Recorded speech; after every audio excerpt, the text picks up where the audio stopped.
Hi, friends. Welcome to today's episode of We Are Marketing Happy, a healthcare marketing podcast. My name is Jenny Bristow. I am the CEO of Hedy and Hopp, which is a full service marketing agency that specializes in the healthcare space. And we are your hosts for this podcast. I am very excited to have with me today Taylor Fedderke and Shelby Auer, two teammates of mine at Hedy and Hopp. We just got back last night from HCIC, which is Healthcare Internet Conference for 2024. It was in Austin this year, and we wanted to hop on this morning and record a fun little recap for those of you that were perhaps unable to attend, usually attend in the past, or perhaps you're thinking and wondering, what is HCIC all about and should I attend in the future? So that's the purpose of today's show. Good morning, ladies. Welcome. Good morning. So we're going to break today's podcast down into three distinct areas. The first is going to be our experience. So the H&H team, what did we experience going to HCIC, or a couple of key call outs of things that perhaps are different from other events, et cetera.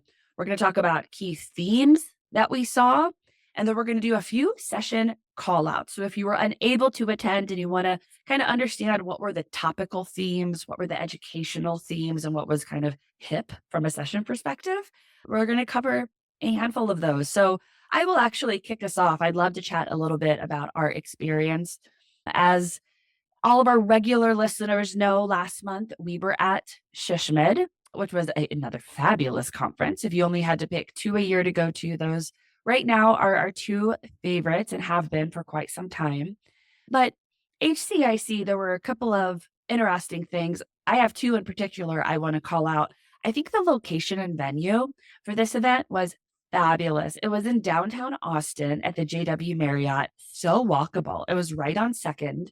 So at the end of every day, or even if there was like a couple of hour break, we constantly saw people rushing downstairs to try to get outside and go for a walk, which we did the same thing. It was fabulous. And it was also really awesome because you could, in the evening, if you wanted to kind of network with other folks, just walk up and down Second and you would run into a handful of people kind of at every other restaurant. So it was very easy to do networking outside of the conference sponsored event. So kudos to the event organizers for that. And then I am a food driven human. I know this about myself. If you ever want a good meeting with Jenny, just bring good snacks.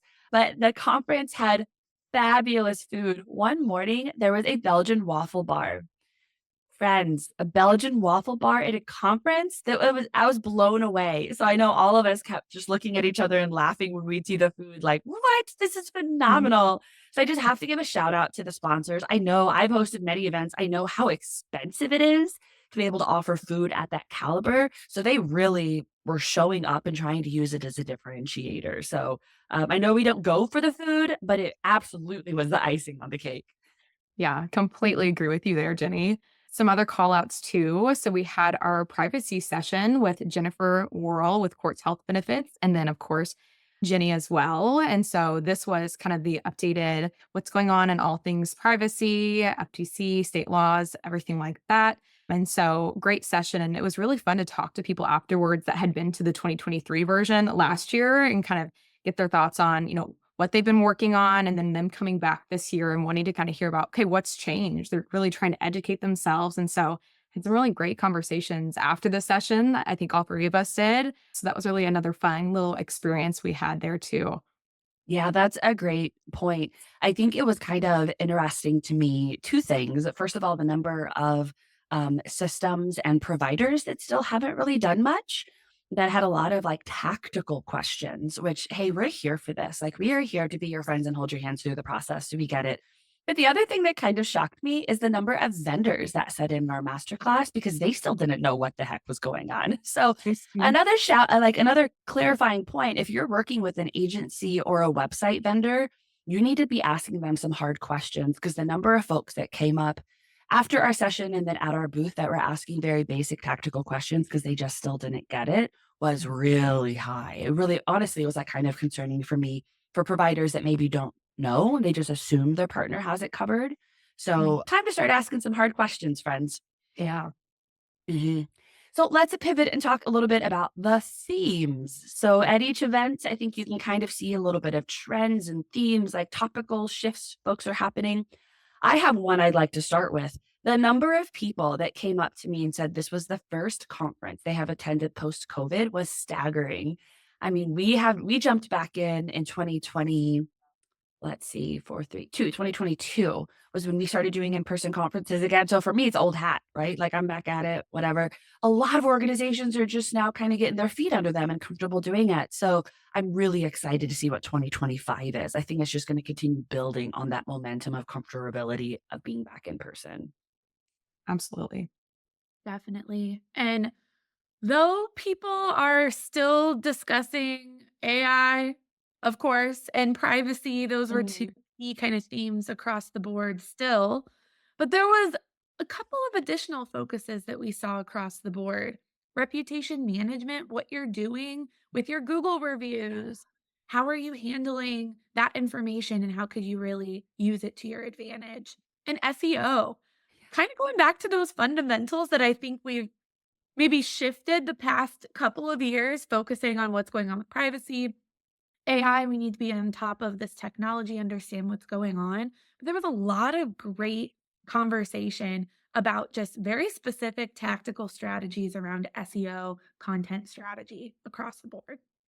Completely agree. Shelby, I think we're going to talk about it. I have a couple of sessions that I want to call out. They're exactly in that vein, meaning people are getting back to the fundamentals for content strategy and for media optimization, like all of these areas, kind of the shiny object syndrome. We saw a little bit of it at this conference, but a lot of it was like back to basics, friends. Like, let's not think that we're so advanced, because first of all, in healthcare, we know we're not as an overall industry, right? Because of a variety of things we won't get into today. But it very much was proudly saying, like, hey, let's talk about content strategies again, right? Here are some tips and tricks. And it was very well done. So, on that note, let's talk about key session call outs. One that I would love to highlight was a session specifically about provider finders. So, if we're talking about getting back to basics, right? Like 101, help Mhm. patients find a provider on your website and help them schedule an appointment. And the session that I want to call out, there were quite a few on this topic actually, but the one I want to call out was a new front door exploring the next generation provider finder. And there were three providers that presented. It was Mike Kanigo with Advocate Health. Hey, Mike. Jamie Ryan with Scripps Health and Angela Taylor with Atrium Health. And while this was like a low key marketing play by Sparkle, because all three of the providers were highlighting the Sparkle platform, right? It was actually extremely well done. It did not feel like a sales pitch for Sparkle for most of the presentation. And what these three presenters did is they really talked about what the data is telling them about how provide or how patients actually want to find a provider. So for example, I think it was Jamie talked specifically about really highlighting what insurance folks accept and really having that be a top level search functionality, which I thought was really important. And then they also talked about the ability on the back end and the importance of really creating your own best match algorithm and really making sure, hey, what is the data saying people are actually selecting or using? Like, are they really filtering by gender for a provider, or are they really only focused on insurance? Like, insurance is stable, table stakes, right? Nobody's going to select somebody that doesn't have their insurance, but like, how are they interacting with that? And the ability and the thought process of really only showing people that have available appointments first and really maximizing the patient experience. So this was one of those like back to basics, let's get the fundamentals right and really think about how users want to find a provider and make sure that our experience is matching that. So kudos to the three of them for a very well done presentation. Yeah. And I have another session too that again kind of ties into that consumer journey. This one in particular, the title of it was Enhancing the Consumer Journey with Data Driven Digital Content Strategy. This is with Amy Muehlbauer with Advocate Health, really kind of just talking about where they've gone in terms of creating this full content strategy.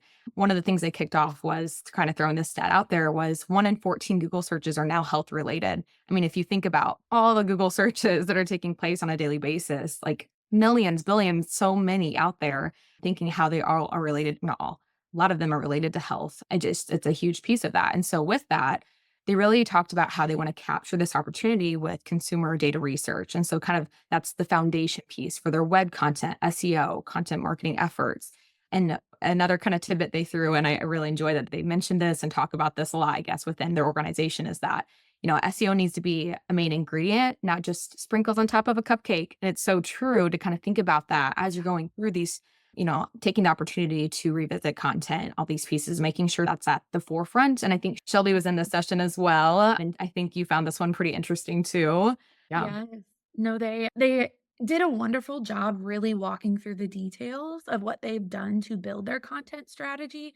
I mean, getting down to talking about this kind of content hub approach to all of their service specific pages and using the most asked questions about those specific Mm. services or conditions to build out separate sub pages that answer those questions specifically.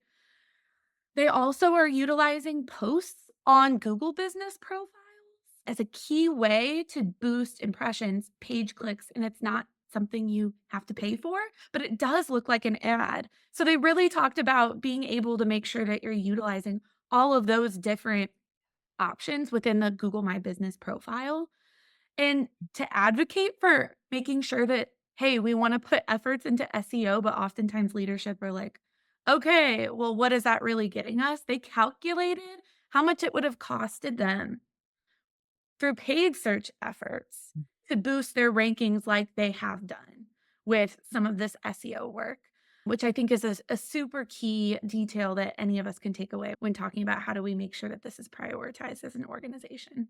Yeah, absolutely. ROI can be really difficult to calculate in some situations. So I think that lens of like, what would a paid search cost to do the same thing is a great way to kind of show the value. So cool call out. One that I'd love to highlight was an AI session. I sat through many AI sessions. And the one that I thought was the most interesting was artificial intelligence in action, leveraging AI for enhanced patient engagement. And the reason why I think this one was the most interesting to me is the number of people I saw scribbling down notes. So for me, if I'm in a session and I'm like, oh, yeah, we do all of this stuff at Hedy and Hopp, right? Like maybe I personally am not writing things down because I feel like our organization is pretty great in that area. Instead, what did I do as I look around and I say, how is everybody else responding to this? There was a lot of note taking. So I will say kudos to Liz McGonigal with Penn Medicine and Elise Horse with Fathom, because they did a great job really highlighting actionable ways that you can take specifically large data sets and use AI to be able to identify trends. So again, it's not using AI to write content for you, which was the big theme of the notes throughout the entire session, but it was really using AI to do a lot of data calculation, identify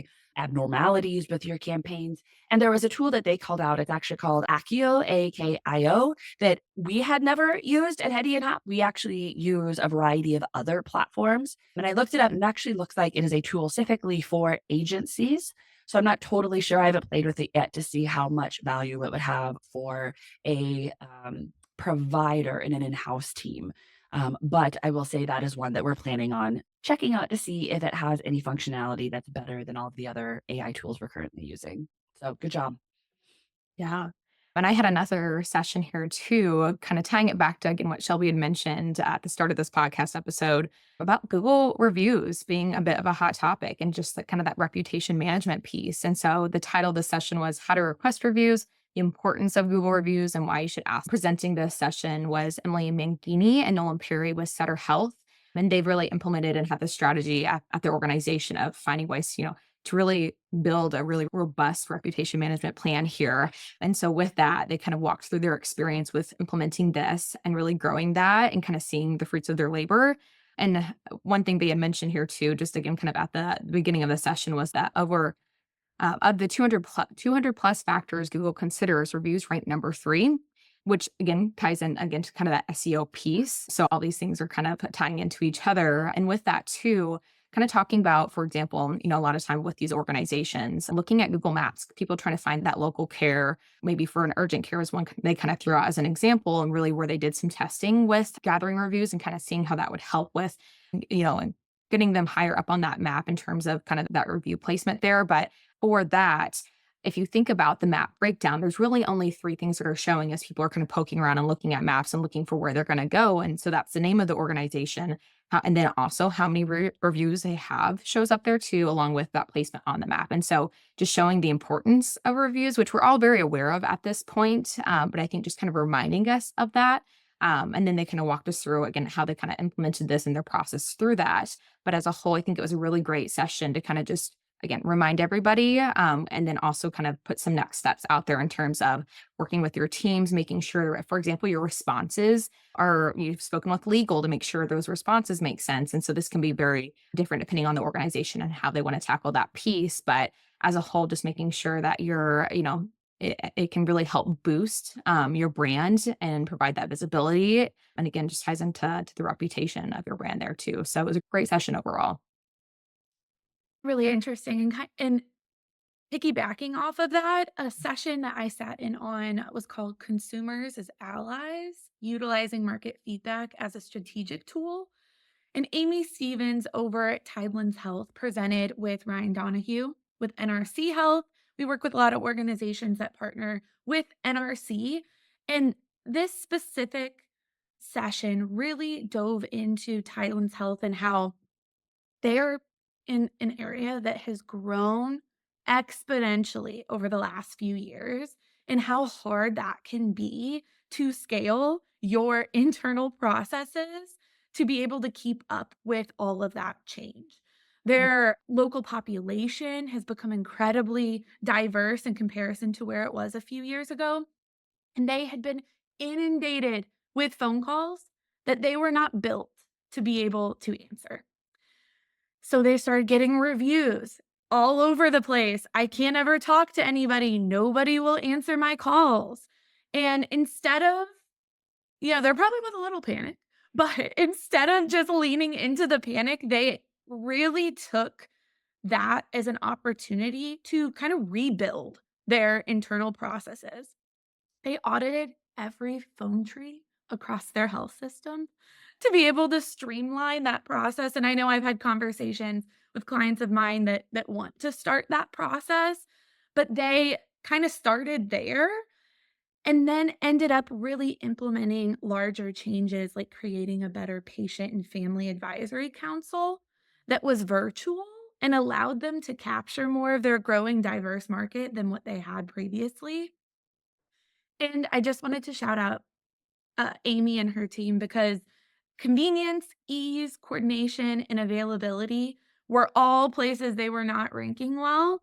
And those ratings moved from worst in their market to first in their market. After Wow. went through all of these changes, they developed an app. I mean, again, they really took that feedback as the catalyst to let's look at our strategic plan. What can we modify and change to really make sure that we are taking this feedback and even going beyond what we need to do to make the experience better?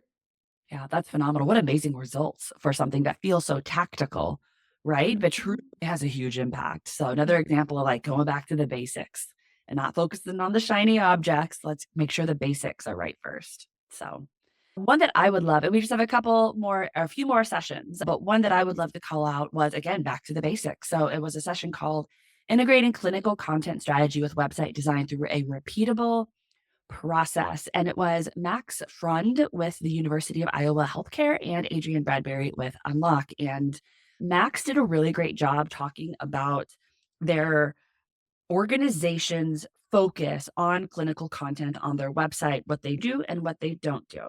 So he shared that about 8% of the pages on their website are clinical content. And at first the crowd was, oh, that's a small percentage. And then he stepped back and said, is it? Like, we don't want to be top line or people are doing symptom checks, right? Like a lot of organizations focus really heavy too high in the funnel, or people across the country or even world may come to your website because they're doing high level research on like what is type 2 diabetes, right? You're not going to be the definitive source for what is type 2 diabetes, but you may end up being a great source locally for folks to come in to understand what are the treatment options, what are the different options that they have. So it was really a reframing of how to think about clinical content. And a great point was with the emergence of AI in Google search results, a lot of that super top of the funnel content is going to be served up in search results as that top AI answer, right? So if you're going to be spending a lot of energy to build out content to get people to your site, you have to be a lot more thoughtful about the way that you're tackling content and where you're spending your energy. I can speak to this personally with some content strategies we've done for clients, going in and looking at, oh my gosh, this content piece has gone, viral, which in healthcare, like viral, it's a lot, thousands of visitors, right, are visiting this. But then you look at the geography and people are coming in from around the world and you're like, they're never going to come in for an appointment. So what's the value of that? And so stepping back and really forcing yourself to have discipline in the kinds of content is helpful. They specifically shared an 8-step process to incorporate clinical content, and they actually go and talk to subject matter experts or the identified SME for that clinical expert multiple times in the process. So getting with them early and often, and then having them review it. So he had a very detailed explanation around creating templates and approval processes and making sure it's signed off on. And that has allowed his team to be able to get really nitty gritty with the level of clinical information they have and ensure the level of accuracy is there without, having to have marketers that can create that level of technical content because the SMEs are involved and they are the ones that can do that. So kudos to Max. You did an awesome job on that session. Amazing. Now, when it comes to content and what some of these organizations are doing that I thought was really unique in this space was David and Chloe over at Mount Sinai Health System shared a session that was titled The Social CEO. And I work and talk to a lot of people in this space who, their leadership, their higher executive leadership want to be involved with marketing, especially when they're new to a system. And I mean, that's huge for the local community. And so David and Chloe and their team ended up partnering with their new CEO to build a social media strategy for him to be able to push out content to the community, reshare things that the health system is sharing out on their socials to be able to really kind of grow eyes on their content. But such a special session, and this is kind of new for them. This is their first year doing this, so I'm excited to hopefully hear a follow-up session in the future about how that potentially extends beyond just their CEO's social profiles.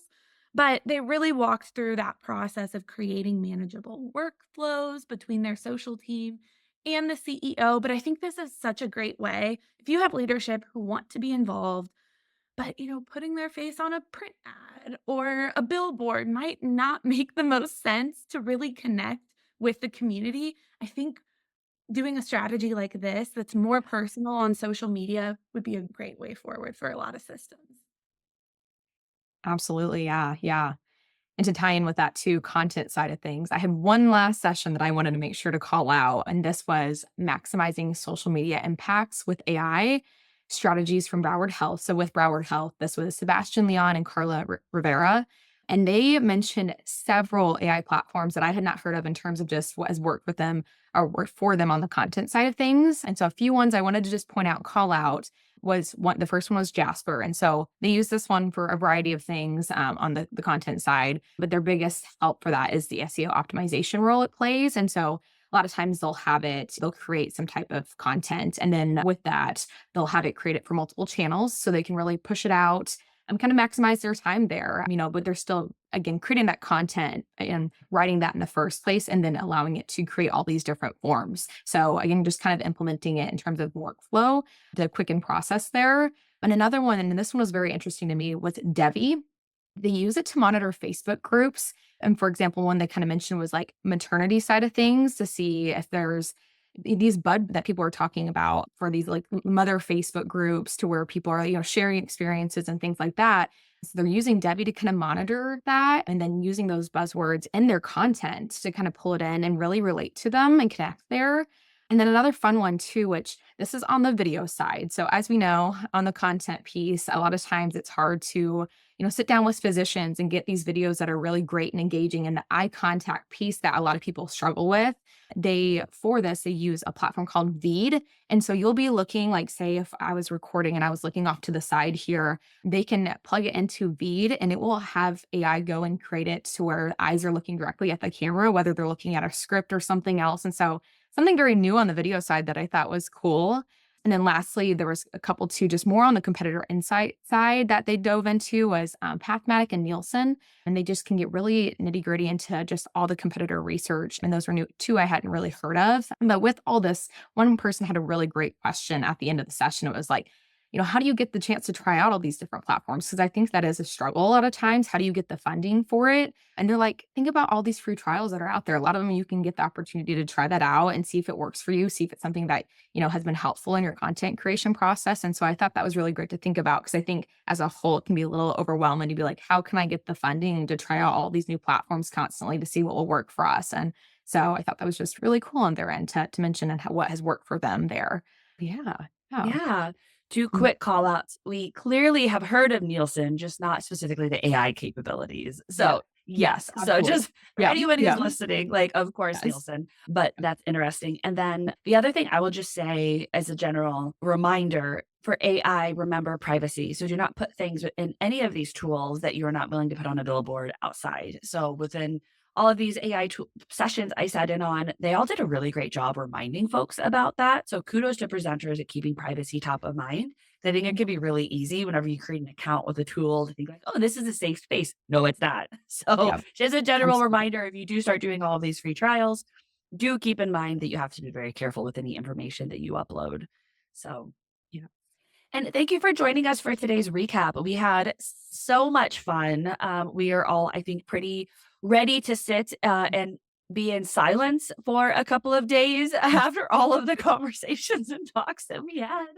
But so much fun. We're already looking forward to 2025. So, for anyone that is interested in learning more about any of these sessions, note that we are going to put links to all of the people that we mentioned. We'll put their LinkedIn links in the show notes. So if you want to reach out and ask them more about their sessions, I'm sure they'd be more than happy to engage with you. Everybody is just so welcoming and willing to be able to share information with others in the industry. And on that note, thank you for joining us for today's episode of We Are Marketing Happy. We really appreciate and value your time. We would love if you could like and subscribe this episode. New episodes drop almost every Friday, and we'll continue to cover topics that we think are helpful for folks in the provider and payer space. So with that, have a fabulous weekend. Thanks for tuning in, and we'll talk to you soon.